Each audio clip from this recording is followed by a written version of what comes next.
Hi everyone, we have another exclusive interview from SHOT Show in Las Vegas. I'm joined by former Interior Secretary Ryan Zinke. He was one of two Interior Secretaries at the Department of Interior under President Trump in the Trump administration. I covered extensively what you guys were doing. I got to speak to Secretary Bernhardt on several occasions, so it's finally wonderful to chat with you about what's on your mind, your race and conservation. Great to be with you. Well, I'm a little bit of a cheerleader late because I'm saying to my friends, like, America's fixable. But we're in trouble. I think most Americans realize that. But it is fixable. It's within our power to fix it. But it's going to take a lot of work. And we have to take back our government. And we have to be accountable and transparent. I don't know of a division, an agency, a department within the federal government that has the full trust and confidence of the American people.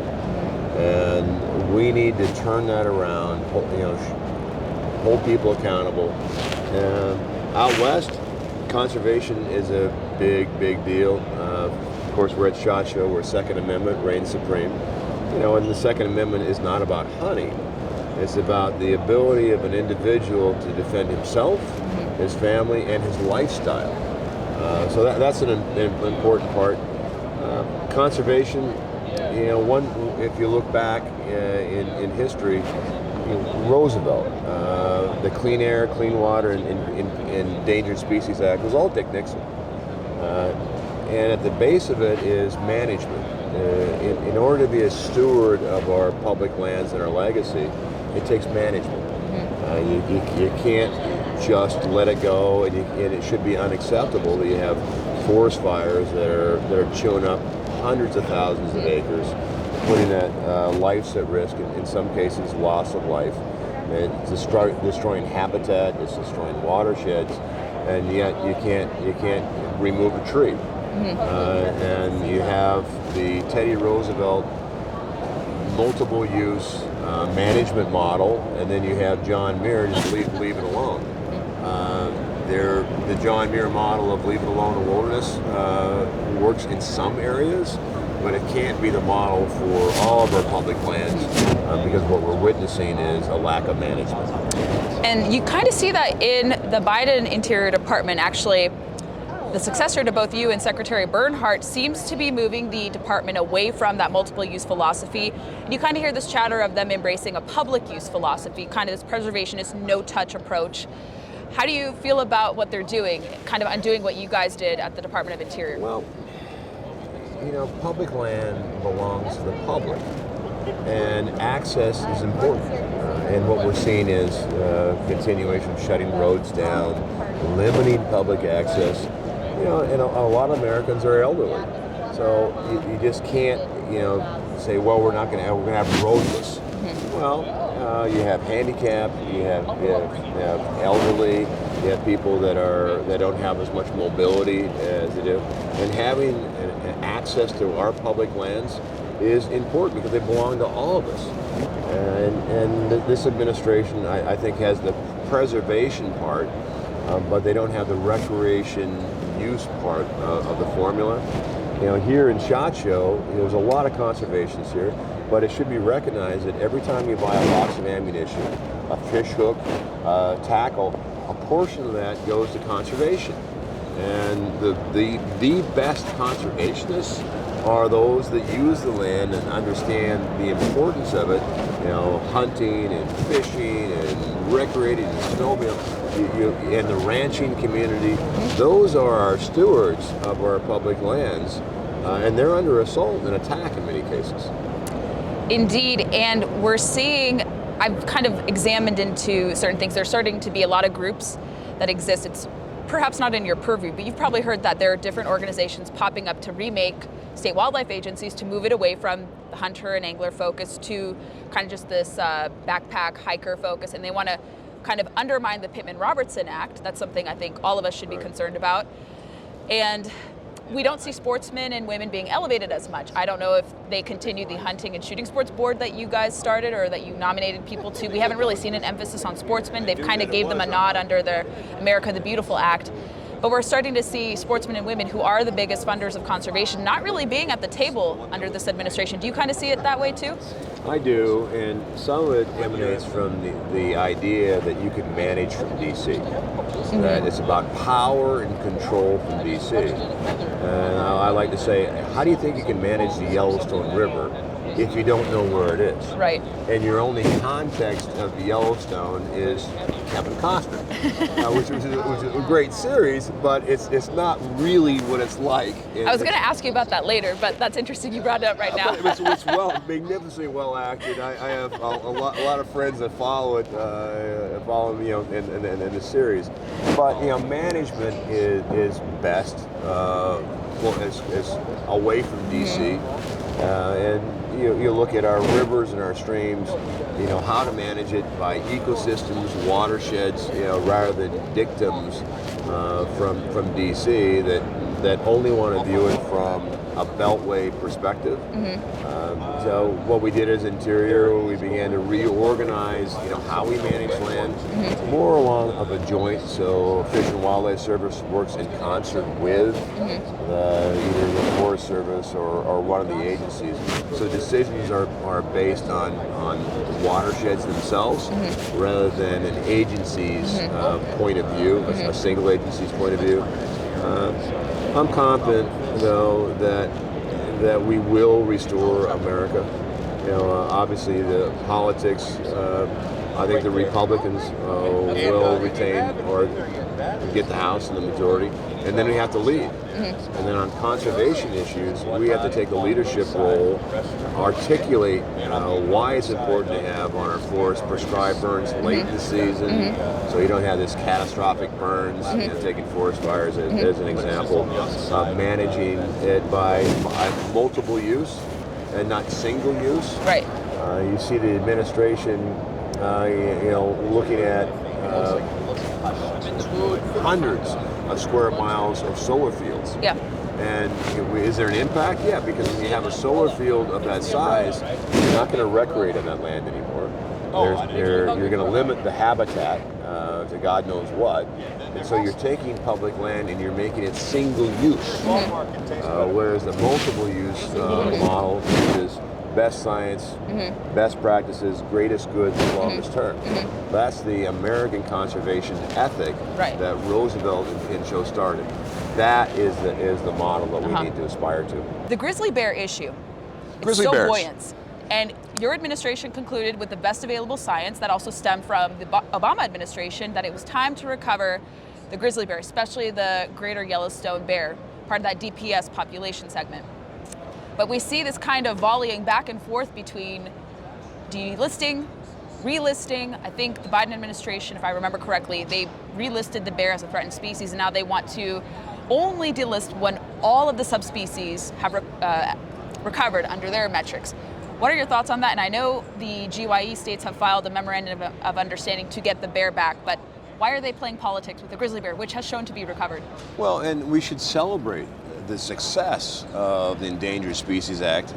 Did recover a species that was under duress. And there's been several species that have recovered.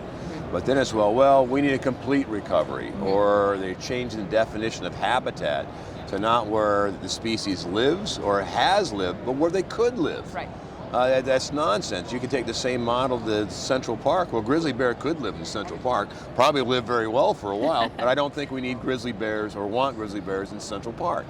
The species has recovered, but now it's the next step, saying, well, the specific DNA we need to populate, and some of these subsets are not as healthy as others. But the grizzly bear has recovered, and let's celebrate success. And let's move assets over to some of the species that are under duress.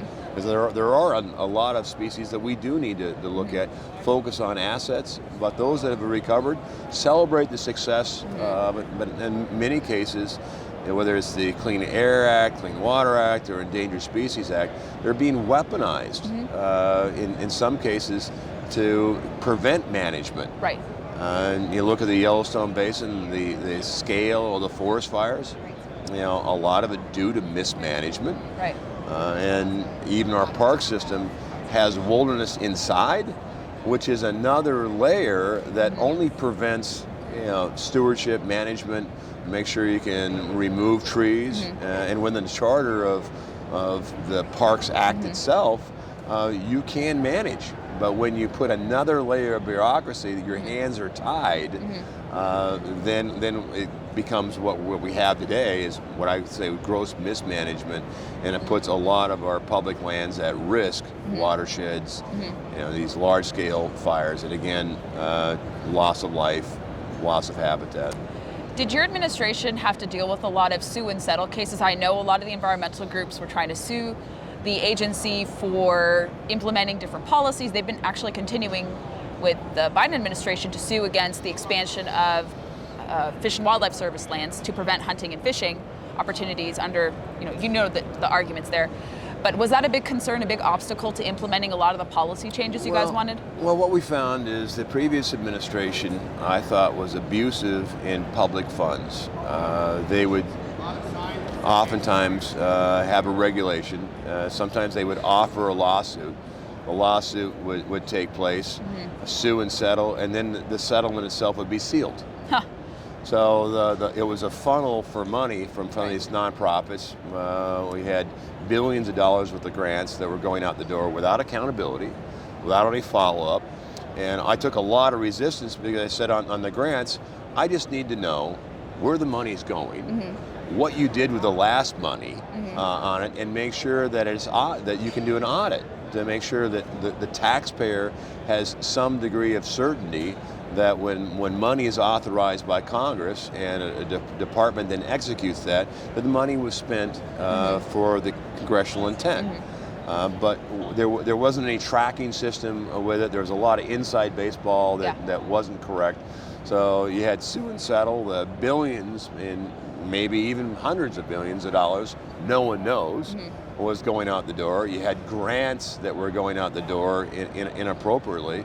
And it comes back to, if you're going to trust the government, you should be transparent and you should be held accountable. And, D.C., I found, 94% of D.C. Voted for President Biden. And so when you go into an apartment, the folks behind the desk, 94% are in the opposite party. Did you encounter a lot of holdover resistance from Obama's administration? Well, there was a portion of folks that are working in D.C. that are part of the resistance movement that would make false allegations. You had the cancel culture that would You were one of the first victims of that, I remember, Absolutely, an onslaught because they would do anything to stop us. And an issue that we're going to have to face is D.C. itself. The entrenched bureaucracy, President Trump calls it a swamp. And this is one area where President Trump and I vehemently disagreed. I said, Mr. President, I'm Secretary of Interior. There are some beautiful swamps. Louisiana has beautiful swamps, Mississippi, the Carolinas. D.C. is not a swamp. It's a sewer. He goes, I've already branded it. But I think I remembered that, early in your tenure, yes. But a lot of it is how to bring accountability back. And articulate the policies, fairly. But we have a media to a degree that either manipulates or censors or echoes an administration policy. And in many ways, the deep state or DC, the social media that's all emanating from San Francisco, they're one and the same. And there's no difference. So I think American public is figuring it out. That Americans are clever, and eventually, if you lie frequently, wait a minute. This is why we don't trust the institutions of our government, because they haven't been worthy of Americans' trust. Absolutely fixable. But we're going to have to work hard to get it done. An issue that few don't really cover fairly, but I've examined the national monument issue, and I've tried to offer kind of a sober examination into it. And I remember the Patagonia headline, Trump has killed public lands, or Trump hates public lands, or destroying, I forget the exact phrasing of it, but I remember that billboard and how you guys were all painted as anti-public lands, especially in wake of your review of national monuments. The conclusion of your review didn't eliminate the 3 controversial monuments and placed the 2 in Utah, and I forget if it was the one one of the marine staircase, ones. Yep. And you guys just shrunk the monuments.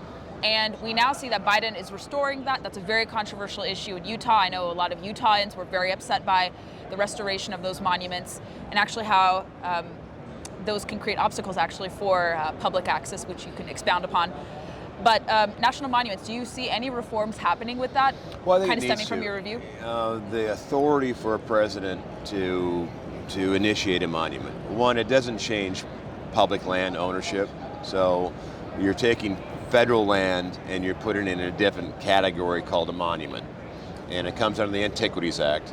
And by law, one is you needed something to protect, historic, geologic, a battleground perhaps. So you need some object to protect. And then that object has to be on federal land. It can't be on private or state land, federal land. And lastly, smallest area compatible with protection of the object. And what occurred in the Obama administration is, in the case of Bears Ears, 1,500 square miles. And so the management then of 1,500 square miles then becomes on the proclamation. And it put hunting, fishing, traditional use, all at risk. And it was done with no coordination from the state of Utah. So the people that would use it most often, they didn't have a say because it was being emanated from a political group, outside. And shame on Patagonia. Shame on Patagonia. If they really cared about the environment, perhaps they wouldn't manufacture in China, where 90% of the world's plastics comes from 4 rivers in China, and they pay child wages. So if you want to be really environmentally a champion, manufacture in the United States, where our regulatory system demands that you do it right, you follow the regulatory framework, and you pay a decent wage. But yet you have these green decoys that raise their hand and they lie. They lie to the public, they lie to their constituency, and it's a shame. There wasn't 1 square inch in the review that left public ownership.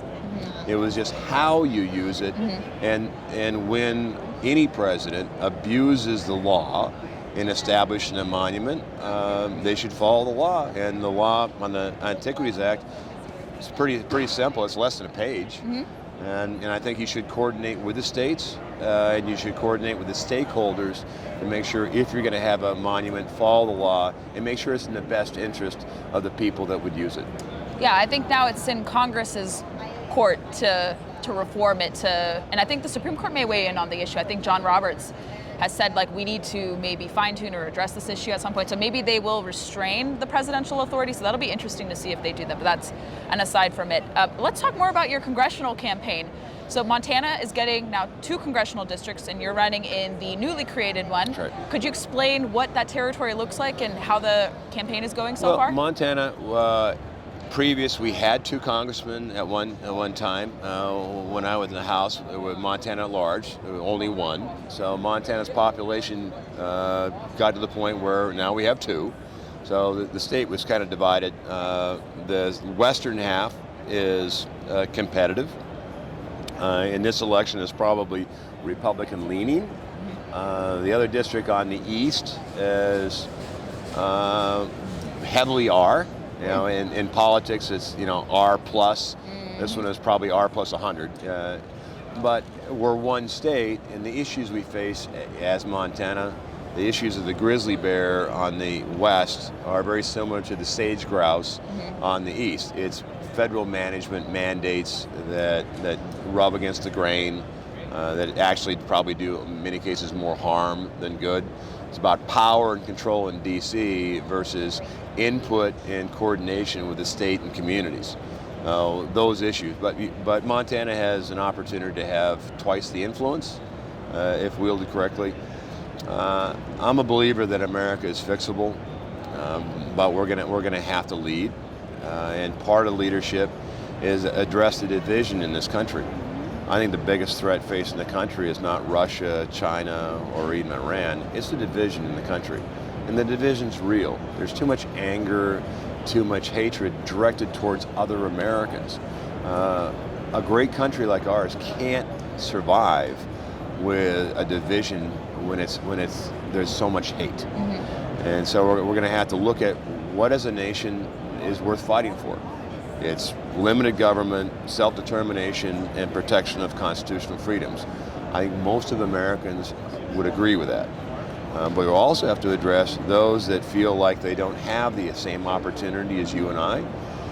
And I'm all about helping people get to the ladder of success, help them on the first rung, but they have to climb the ladder themselves, but they have to have the opportunity to get to the first rung. So we need to address a lot of issues within our country. You have borders, inflation, out of control spending.